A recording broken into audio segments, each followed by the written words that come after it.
Kekasih-kekasih Tuhan, kemanakah kita dapat pergi menjauhi roh Tuhan? Karena dia adalah sahabat yang dekat sama kita. Sekalipun kita dalam lembah yang kelam, tetap rohnya bersama dengan kita. Jangan takut, kita selalu disertai dengan Roh Kudus dalam hidup kita.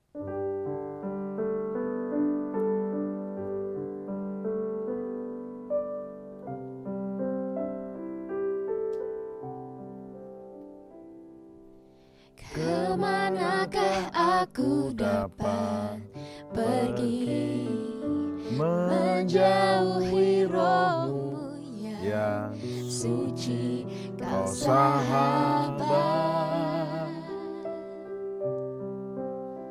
dan Kau dekat.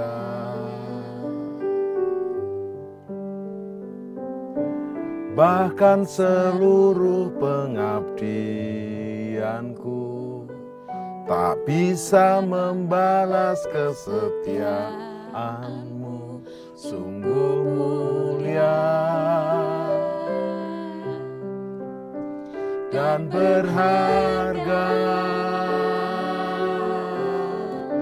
Sungguh besar pengorbanan-Mu bagiku, terlalu dalam untuk dimengerti.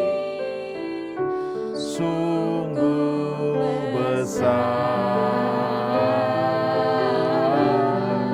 sungguh indah yang Kau pikirkan tentangku, tak terselami bagiku. Sungguh indah. Sungguh indah kasih Bapa kepada kita melalui putranya yang tunggal, Yesus Kristus Tuhan kita. Biarlah lewat pujian ini kita mengagumi kebesaran kasih Bapa, keagungan kasih Kristus. Tidak perlu Yesus bertanya seperti kepada Petrus kepada kita, apakah engkau mengasihi aku? Cukup dari hati kita yang terdalam, mari kita berkata, ku mengasihimu Tuhan. Lebih dari yang lain, ku mengasihimu. Karena roh-Mu tidak pernah meninggalkanku, dan berkat Bapa terus mengalir dalam hidupku. Yes. Kemanakah aku dapat pergi menjauhi roh-Mu yang suci, Kau sahabat dan Kau dekat.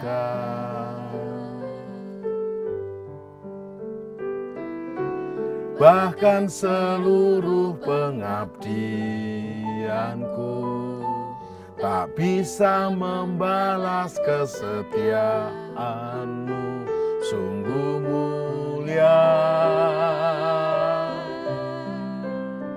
dan berharga. Sungguh besar pengorbanan-Mu bagiku, terlalu dalam untuk dimengerti. Sungguh besar,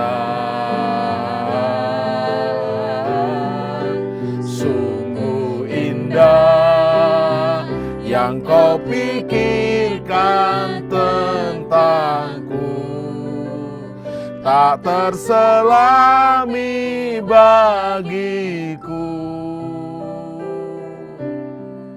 Sungguh indah. Mari nyanyikan bersama-sama. Sungguh besar. Angkat tangan kita. Yes Lord.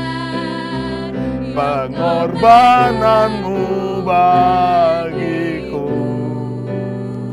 terlalu dalam untuk dimengerti. Sungguh besar,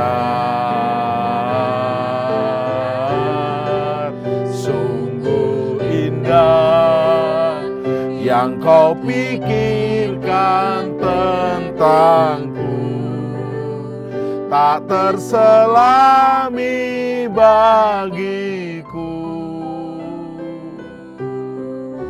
Sungguh indah, katakan sungguh indah, sungguh indah. Manis kau dengar. Amin. Cerita dulu atau nyanyi dulu lagu ini? Cerita dulu boleh. Cerita dulu bagus. Ceritanya menarik. Ya.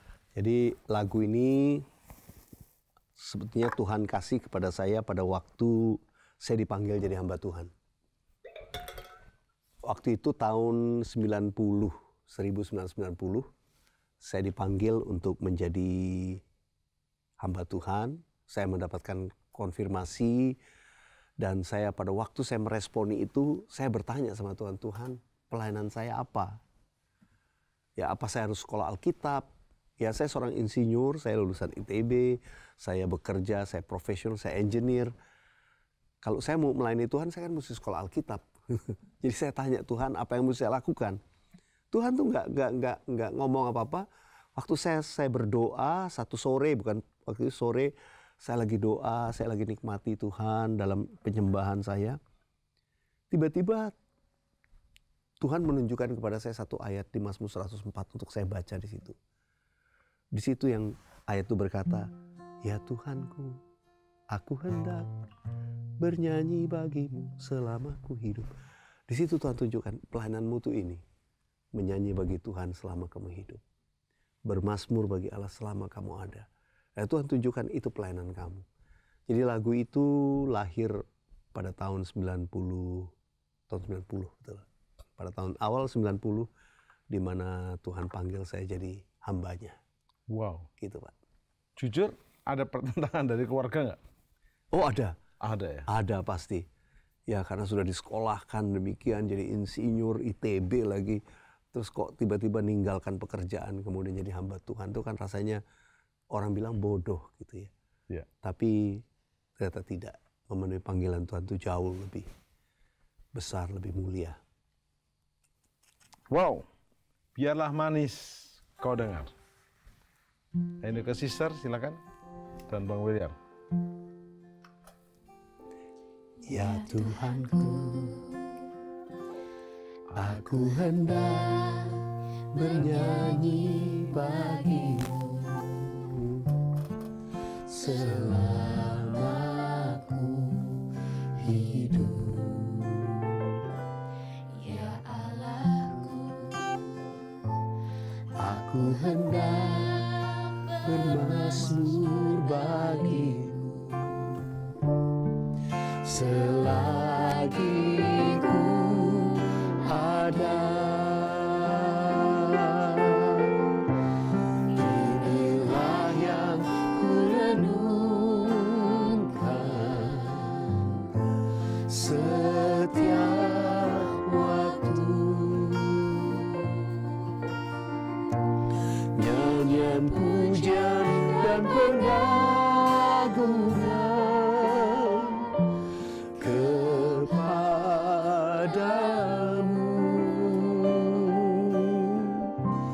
Biarlah manis kau dengar, Tuhan, manis kau dengar, Tuhan, dan hatiku bersuka karenamu. Wahyu 12 ayat 10 mencatat, dan aku telah mendengar suara nyaring di surga dan berkata, sekarang telah tiba keselamatan dan kuasa dan kekuasaan Dia yang diurapinya, yaitu Tuhan Yesus Kristus. Karena apa? Karena telah dilemparkannya ke bawah pendakwa, yaitu si setan, ke dalam kuasa jurang maut. Dan kita akan berkemenangan bersama Yesus mulai sekarang dan sampai selama-lamanya. Mari bertepuk tangan, bersukacita.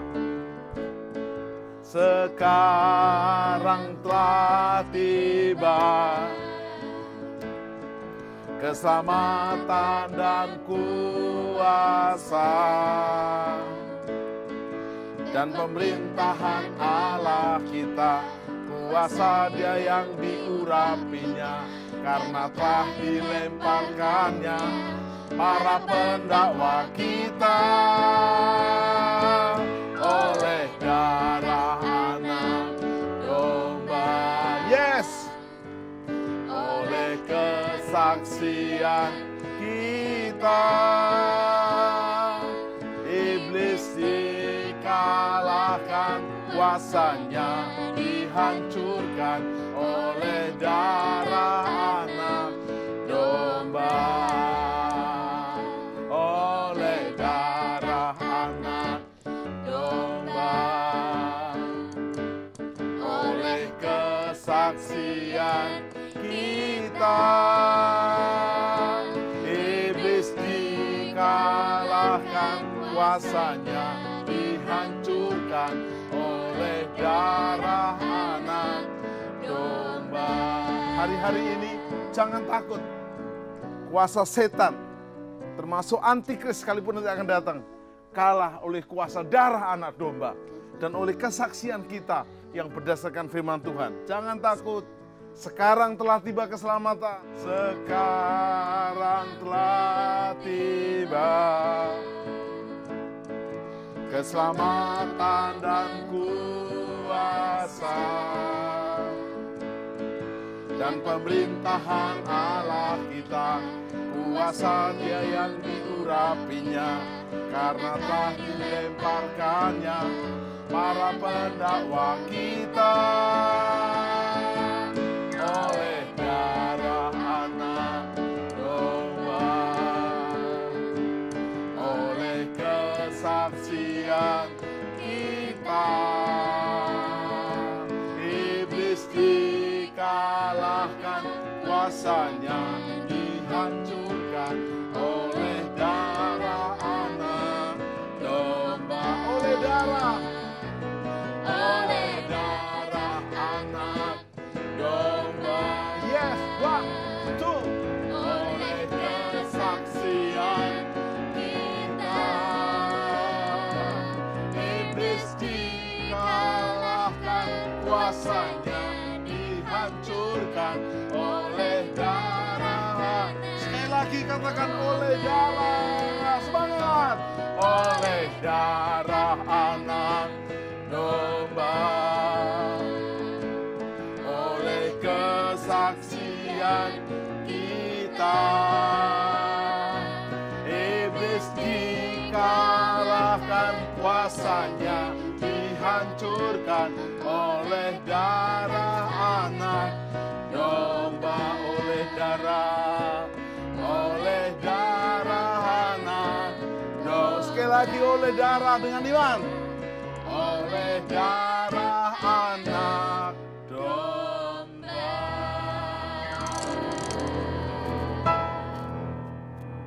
Satu, dua, tiga. Nomor satu, utamakan Gusti Yesus, Tuhan Yesus kita. Nomor dua, keluarga. Tiga, dan seterusnya. Waktu yang pertama kita derek Gusti Yesus, ikut Tuhan Yesus, pasti bahagia di bumi, di akhirat, dan selamanya. Mari kita mulai. Siji, loro, telu.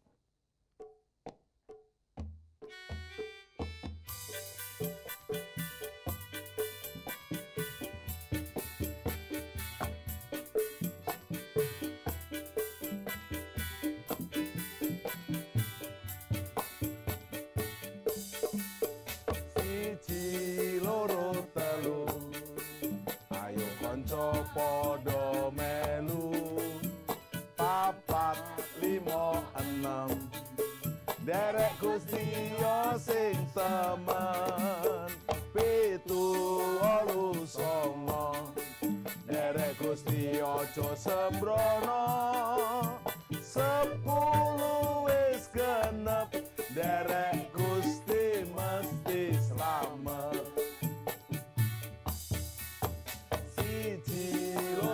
Telu, ayo konco podo melu derek Gusti sing temen. 789 derek Gusti ojo sembrono.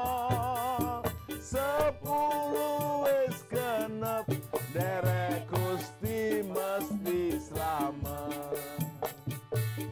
Apa iya? Apa tenan? Apa iya? Apa tenan? Pancen tenan derek Gusti mesti slamet. Derek Gusti Yesus, mengikut Tuhan Yesus. Sebab Yohanes 10 ayat 10 berkata, Yesus adalah jalan, Yesus adalah kebenaran, Yesus adalah hidup. Yohanes 14 ayat 6 berkata, Yesus jalan, kebenaran, dan hidup. Mari ikut Yesus. Derek Gusti Yesus, pasti selamat. 1, 2, sampai 10 pasti selamat. J, 1, 2, 3, ayo konco podo melu. 4, 5, 6, derek Gusti sing temen. 7, 8, 9, derek Gusti ojo sembrono. 10 wis genep derek Gusti mesti slamet. 1, 2, 3, ayo konco podo melu. 4, 5, 6, derek Gusti sing temen. 7, 8, 9, derek Gusti ojo sembrono.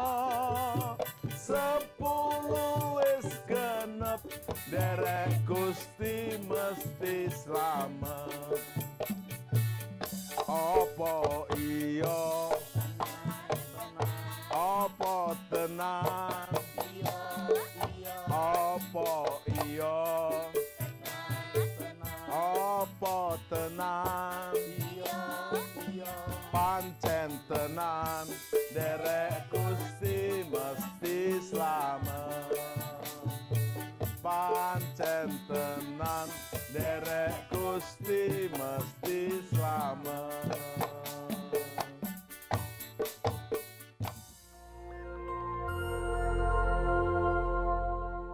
Shalom saudara, pandemi adalah suatu penyakit yang menyebar ke seluruh dunia dan mengakibatkan kematian dalam jumlah yang besar.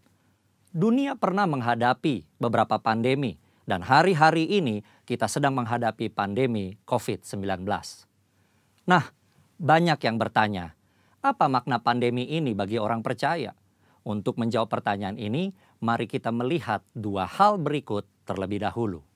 1, dosa adalah akar dari sakit penyakit. Tuhan menciptakan manusia dan menempatkannya di Taman Eden dalam kondisi yang ideal. Tidak ada kejahatan, penderitaan atau sakit penyakit. Namun kondisi yang ideal tersebut menjadi rusak ketika manusia menggunakan kehendak yang dimilikinya dengan cara yang keliru. Iblis memberikan pendapat yang salah dengan cara yang menarik, sehingga akhirnya Hawa mengambil buah pengetahuan baik dan jahat, memakannya, demikian juga diikuti oleh Adam. Akibatnya, dosa masuk ke dalam kehidupan manusia dan menurunkan kutuk, sakit penyakit, kekacauan, dan kematian kekal. 2, anak-anak Tuhan tinggal di dalam dunia yang berdosa. Kita perlu mengetahui bahwa kita sebagai orang percaya tinggal di dalam dunia yang sudah jatuh dalam dosa.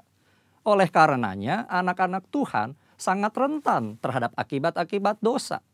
Namun buat anak-anaknya, Tuhan memberikan perlindungan yang luar biasa.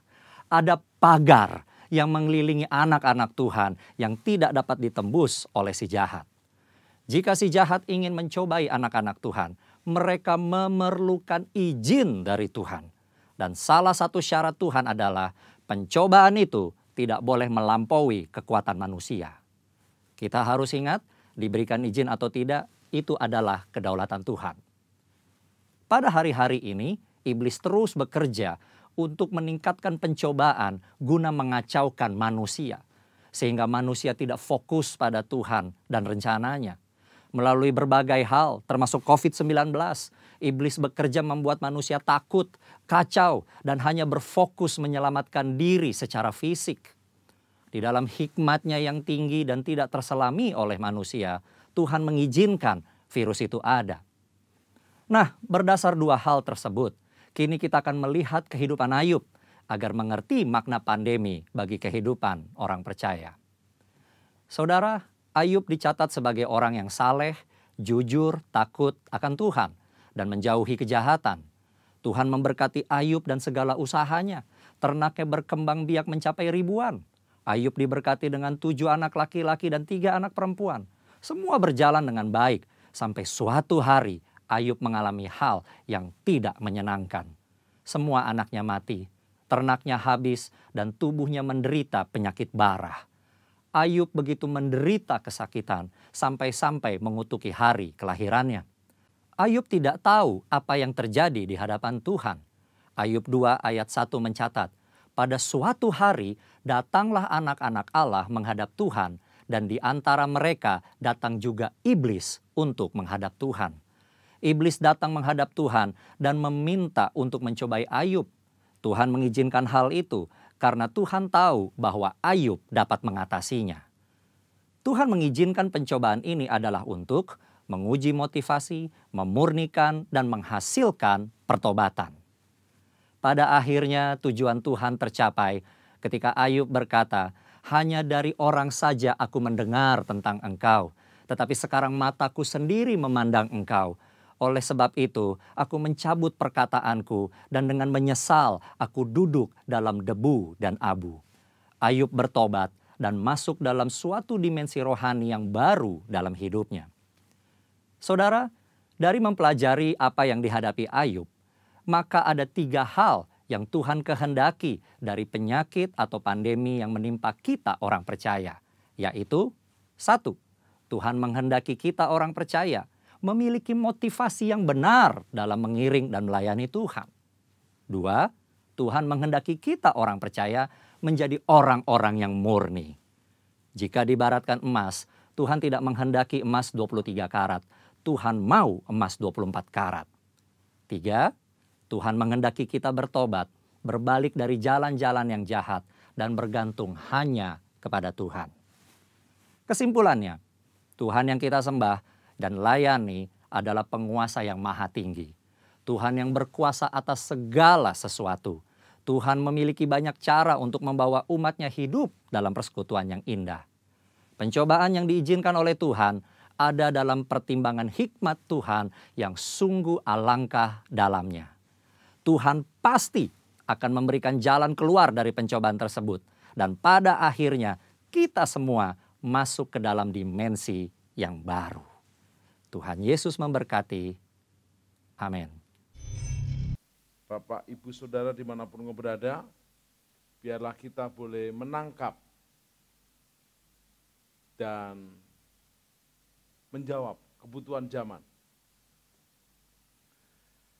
Nats kita dari Yohanes 3:16, dan kita akan belajar tentang asuransi yang sementara atau yang kekal. Ikut saya, sementara atau yang kekal. Ibadah pada saat ini menghasilkan sebuah perjanjian kekal. Mungkin shopping kita yang sementara, mungkin walking kita menghasilkan juga yang sementara. Dan biarlah kita boleh memilih dengan penuh keseimbangan, asuransi sementara atau yang kekal. Tepuk tangan bersama-sama dengan sungguh-sungguh. Tepuk tangannya masih sementara, lebih kekal lagi. Semua bilang haleluya. Kita ikut sebuah asuransi atau investasi agar suatu jaminan di mana keadaan kita yang tidak memungkinkan menerima jaminan. Jadi ikut asuransi, investasi supaya ada jaminan. Tetapi ketika kita salah menginvestasikan sesuatu, maka keadaan kita tidak semakin baik, tapi bisa bertambah tidak baik. Kita baca nats kita bersama-sama. Membaca ayat termasuk berkat. Baca dengan keras. Ini asuransi kekal dalam Yesus. Dan ingat, gratis. Namun gratisnya bukan gratis sembarangan, gratis disertai jaminan yang kekal. Kita baca bersama, 2, 3. Karena begitu besar kasih Allah akan dunia ini, sehingga ia telah mengaruniakan anaknya yang tunggal, supaya setiap orang yang percaya kepadanya tidak binasa, melainkan beroleh hidup yang kekal. Perhatikan, kekal bukan sementara. Semua perjanjian di muka bumi ini sementara.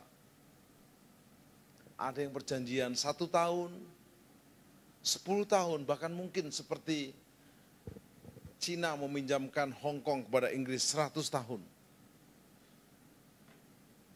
Selalu sementara. Tetapi perjanjian dalam Tuhan itu kekal. Asuransi kekal dari surga ditawarkan oleh Bapa di surga dalam Yesus, dimulai dengan Bapa memberi, bukan Bapa mengambil. Asuransi dunia mengambil dulu, bayar iuran, plus pajaknya, dan banyak hal. Tapi asuransi dari surga yang kekal ini ditawarkan dengan kasih surga, memberi. Karena begitu besar kasih Allah akan dunia, diberikan Yesus Kristus anaknya yang tunggal. Dan ingat, walaupun gratis, walaupun cuma-cuma, tidak diberikan otomatis. Tetapi whoever, siapa yang percaya, barang siapa yang percaya, ada respon dan bagian kita untuk mau mengangguk, mau berkata yes, mau bertobat. Supaya setiap orang yang percaya, bukan setiap orang yang bernafas, setiap orang yang hidup, bukan yang percaya, tidak binasa, melainkan beroleh hidup yang kekal. Hidup kekal itu bukan hanya nanti, sejak hari ini kita terima Dia. Udah ada sebuah garansi, jaminan. Karena itu ibadah kita berbeda dengan ibadah yang lainnya, yang belum tentu garansinya. Ya nanti mudah-mudahan, semoga kiranya, kalau bisa, lewat rambut yang dibelah 2 aja susah, apalagi dibelah 7. Tapi kita bersyukur, Yesus bukan rambut, Yesus jalan, Yesus kebenaran, Yesus hidup. Katakan Yesus jalan. Kalau bilang Yesus rambut kecil, Yesus jalan, Yesus kebenaran, Yesus hidup. Katakan haleluya. Sempat viral di media massa, di media sosial, nasabah sebuah perusahaan asuransi investasi terkemuka berbondong-bondong mendatangi si perusahaan untuk mengklaim dana tabungan mereka. Namun perusahaan asuransi tersebut gagal bayar. Mereka tidak bisa memenuhi janjinya seperti produk yang dijanjikan. Jadi sebenarnya asuransi yang dijanjikan itu sangat baik, pengikutnya banyak, yang dijanjikan sangat menjanjikan, tapi ternyata salah kelola, itulah di dunia. Hari ini masih heboh dan sangat heboh. Pertanggungan atau perjanjian antara dua belah pihak di pihak pertama berkewajiban membayar. Di pihak kedua menerima sebuah jaminan. Waktu si pembayar itu membayar dengan rutin, premi-preminya tiap bulan, tiap tahun bahkan, satu saat dia memerlukan, dia menerima jaminan. Ada yang jaminan kesehatan, jaminan rumah sakit, jaminan operasi kecil, operasi menengah, operasi besar, bahkan jaminan kematian, tentunya bukan jaminan tidak mati, menerima sejumlah uang setelah mati. Tetapi ternyata di dunia ini semua janji tinggal janji, hanya mimpi. Bapak, Ibu, Saudara, semua orang senang menerima janji. Tapi saya ingatkan, janji siapa yang Anda pegang? Janji pejabat, janji jenderal, janji mungkin anggota DPR, mungkin orang kaya, mungkin janji konsultan. Selama dia itu adalah manusia yang menginjak bumi, tidak ada yang bisa sempurna ditepati. Saya enggak apatis, tetap ada orang-orang yang setia. Namun ingat, kenapa pemberkatan nikah dilakukan dulu baru catatan sipil? Pemerintah Indonesia punya sila Pancasila yang bagus. Sila pertamanya ketuhanan yang Maha Esa. Kalau pasangan suami istri ke catatan sipil, maka disarankan pemberkatan gereja dulu. Menerima blessing dari gereja, menerima blessing dari Tuhan, baru ke catatan sipil. Karena perjanjian pernikahan manusia dan manusia bisa terbatas. Tapi perjanjian pernikahan manusia dengan manusia, suami dan istri di depan Tuhan, akan menjadi lebih baik. Semua bilang yes? Janji Allah tidak pernah berubah. Tuhan tidak pernah ingkar janji.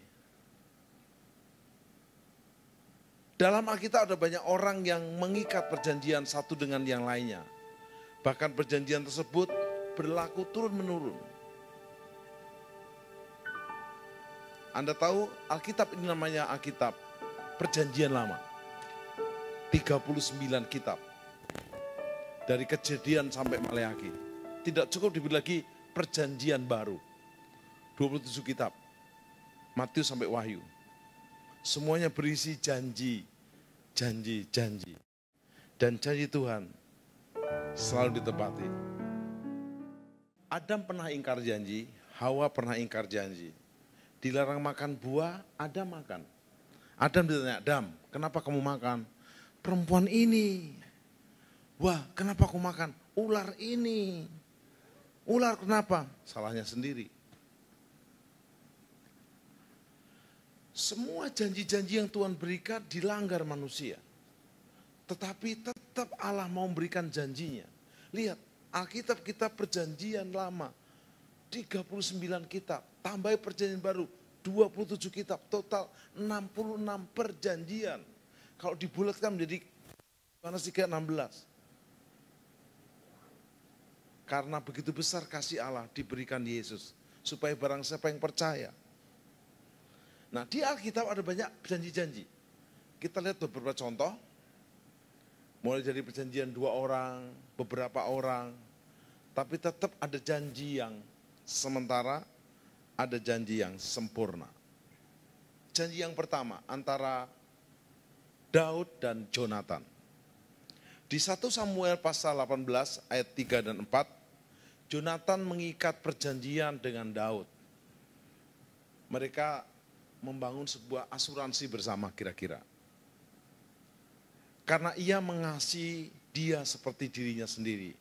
Yonatan menanggalkan jubah yang dikakainya, memberikannya kepada Daud, juga baju perangnya, sampai pedangnya, panahnya, dan ikat pinggangnya. Sebenarnya Yonatan tahu, Yonatan ini putra Saul. Kalau yang akan jadi raja Israel berikutnya adalah Daud. Tetapi Raja Saul, ayahnya Yonatan, enggak terima. Walaupun sebenarnya Daud adalah menantunya raja. Karena irinya Saul, bencinya Saul, enggak ngerti rencana Tuhan yang besar, Saul mencoba menombak Daud, membunuh Daud, mengejar-ngejar Daud. Konsentrasi Saul tidak melawan Filistin, konsentrasi Saul terbagi mengejar Daud, dan tidak bisa. Tetapi Yonatan mengambil sebuah jalan tengah yang bagus, mengikat perjanjian antara Jonatan, putra Saul, dengan Daud, calon raja berikutnya. Dan kita tahu ternyata jaminannya bagus. Jika Daud menjadi raja, maka Daud tidak akan memusnahkan keturunan Yonatan. Berarti Yonatan tahu. Yonatan mencoba mengingkari ayahnya Saul, nggak bisa. Ya sudahlah. Jadi Anda dan saya perlu punya namanya sahabat-sahabat untuk tempat kita mengikat perjanjian. Hoping siang ho. Walaupun kadang banyak yang diingkari. Apalagi kalau perjanjian manusiawi, oh gampang.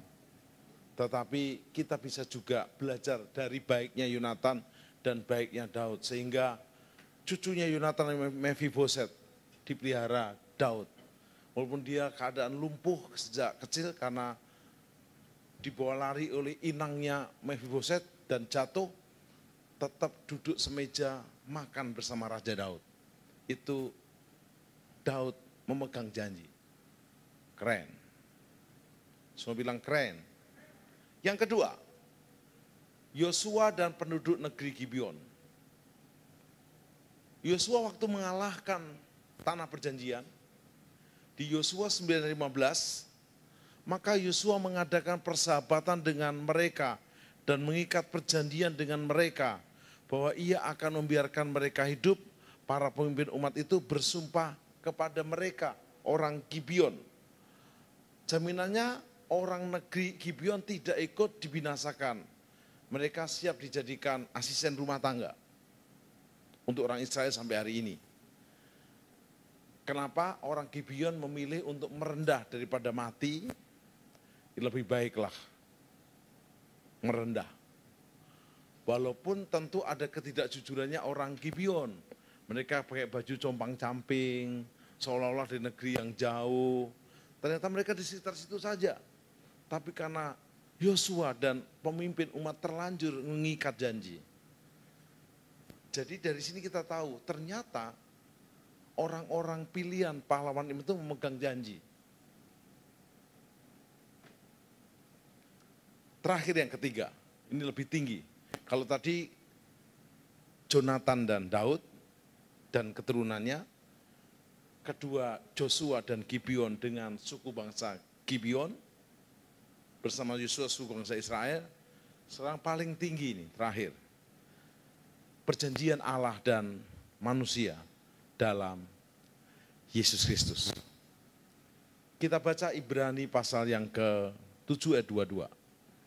Demikian pula Yesus adalah jaminan dari suatu perjanjian yang lebih kuat. Jadi Yesus adalah jaminan. Sewaktu dulu saya ikut pemuritan di Perkantas, di kampus, di sekolah, ada jaminan keselamatan, jaminan jawaban doa, jaminan kemenangan atas percobaan, diajarkan, dihafalkan ayatnya. Dan itu cukup menguatkan saya waktu dalam keadaan kepepet. Hari ini kita akan melihat tingkat perjanjian lebih tinggi. Yesus adalah jaminan dari kasih Bapa bagi kita yang meresponi perjanjian dengan Dia. Dari ketiga perjanjian dan jaminan yang paling no tipu-tipu atau tidak ada kebohongan adalah perjanjian antara Allah dan manusia dengan jaminan Tuhan Yesus. Ingat, tidak bayar premi, tidak pakai biaya apapun. Menerima Yesus sebagai juru selamat gratis. Tapi untuk menjadi murid Yesus, Anda harus bayar harganya. Barang siapa mau mengikut aku, hendaklah dia menyangkal diri, memikul salib, dan mengikut aku. Pastikan hari ini Anda dan saya menyadari, ikut asuransi dunia nggak salah. Ikut asuransi kesehatan, jaminan, masa tua, asuransi kebakaran, asuransi kecelakaan, nggak salah. Tapi pastikan Anda punya asuransi surga. Engkau memberi diri bertobat, memberi diri baptis Islam, seperti Yesus dibaptis, menjadi muridnya, sehingga engkau menerima sebuah perjanjian yang tidak ada bohong, tidak ada tipunya. Saya akan tutup dengan sebuah aplikasi untuk kita hari ini. Ada bagian Tuhan Yesus dan ada bagian kita umatnya. Selalu di muka bumi ini ada bagiannya, ada bagian kita. Saya beri contoh Musa. Musa dipakai Tuhan untuk menyelamatkan orang Israel keluar dari Mesir menuju tanah perjanjian. Tuhan sangat bisa membelah laut. Tetapi Tuhan berkata kepada Musa, hadap Fir'aun. Fir'aun keras kepala, dan memang Tuhan izinkan Fir'aun keras kepala. Kenapa ada 10 tulah yang menyerang bangsa Mesir? Sebab ada 10 berhala di Mesir. Jadi Tuhan menghajar bangsa Mesir karena punya dewa-dewi sebanyak 10 tulah itu. Kenapa diserang kata? Lah kayak mereka punya dewa kata. Jadi mereka juga ampun-ampun sama kata beneran. Kenapa mereka punya sungai Nil menjadi darah? Mereka menjadikan sungai Nilnya Dewi Nil. Terakhir anak sulungnya Mesir, dari anak binatang sampai anaknya Fir'aun, buat mati. Karena Israel anak sulungnya Allah, dijadikan budak dan tidak boleh lepas oleh Fir'aun. Sewaktu saya tanya kepada dosen saya, Pak dosen, kenapa sih kelihatannya Tuhan begitu kejam memberi hukuman kepada orang Mesir? Enggak kejam, itu pelajaran. Oh bagus. Dan yang penting, mentalnya orang Israel 400 tahun dijadikan budak, tepatnya 430. Jadi untuk bangsa Israel dari budak bangkit menjadi pasukan, itu perlu sebuah proklamasi dari Tuhan. Lihat es jatuh, lihat bala menyerang, terakhir melihat air menjadi darah, bahkan anak sulung mati. 10 tulah itu membuat orang Israel bangkit, iya salah kita dahsyat. Mari kita lihat bagian Tuhan Yesus. Dalam Tuhan Yesus hanya ada ya, pasti. 2 Korintus 1 ayat 20. Sebab Kristus adalah ya bagi semua janji Allah. Itulah sebabnya oleh Dia kita mengatakan amin untuk memuliakan Allah. Semua bilang haleluya. Bagian Tuhan yang pertama, dalam Yesus hanyalah ya, ya, ya, dan ya. Karena itu orang percaya nggak boleh sumpah. Ya, ya, ya. Tidak, ya tidak. Dalam Yesus janjinya ya. Tepuk tangan yang ya. Nomor 2. Yesus adalah Allah yang mengurapi, memeteraikan dan memberikan Roh Kudusnya kepada kita semua. Keren banget. Mengurapi, memberikan Roh Kudusnya, memeteraikan kita semua. Jadi hari ini pastikan 2 Korintus 1 ayat 21. Sebab Dia yang telah meneguhkan kami bersama-sama dengan kamu di dalam Kristus adalah Allah yang telah mengurapi, memeteraikan, dan memberikan Roh Kudus sebagai jaminan. Jelas bahasa Indonesia, jaminan dari semua yang telah disediakan untuk kita. Dia telah menyediakan bersama Yesus, jaminannya jelas dan pasti. Tuhan begitu mengerjakan bagian sangat dahsyat dan sempurna, katakan haleluya. Yang ketiga bagian Tuhan Yesus, darah Yesus menyelamatkan. 1 Petrus 1 ayat 18, sebab kamu tahu bahwa kamu telah ditebus dari cara hidupmu yang sia-sia. Yang kamu warisi dari nenek moyangmu itu bukan dengan barang yang fana, bukan pula dengan perak atau emas, melainkan dengan darah yang mahal, yaitu darah Yesus. Katakan yes. Bagian Yesus, kalau di khotbah Paskah ada 5 titik darah Yesus. Titik darah Yesus pertama adalah Yesus berdoa, keringatnya campur darah. Kalau sampai berdoa keringat campur darah itu sudah ngotot. Kedua, Yesus dimahkotai duri. Dari kepala Yesus keluar darah. Ketiga, Yesus dicemeti 39 kali. Titik darah ketiga. Keempat, Yesus dipaku. Titik darah yang keempat, tangannya dipaku, kakinya dipaku. Yang kelima terakhir, lambung Yesus ditombak, darah keluar. 5 titik darah Yesus diberikan untuk kita membayar, sehingga kita punya jaminan. Yohanes 3:16, asuransi surga yang kekal itu bunyinya begini, saya ulangi penutupnya. Karena begitu besar kasih Allah akan dunia ini, sehingga ia telah mengaruniakan anaknya yang tunggal. Supaya, semua bilang supaya, setiap orang yang percaya. Saya tanya, semua orang enggak? Tidak. Semua yang bernafas? Enggak. Tidak. Contohnya, ada yang beribadah, ada yang enggak. Bahkan ada yang beribadah, tubuhnya di sini, ada yang pikirannya lain-lain. Bagian kita percaya. Percaya tidak cukup, tapi juga dipercayai.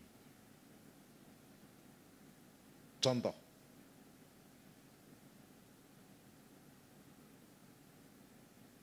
saya percaya sama Pak Niko, gembala saya. Tapi apakah Pak Niko percaya saya? Halo? Belum tentu.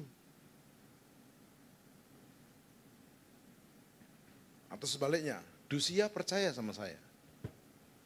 Apakah saya pasti percaya sama dia? Belum tentu.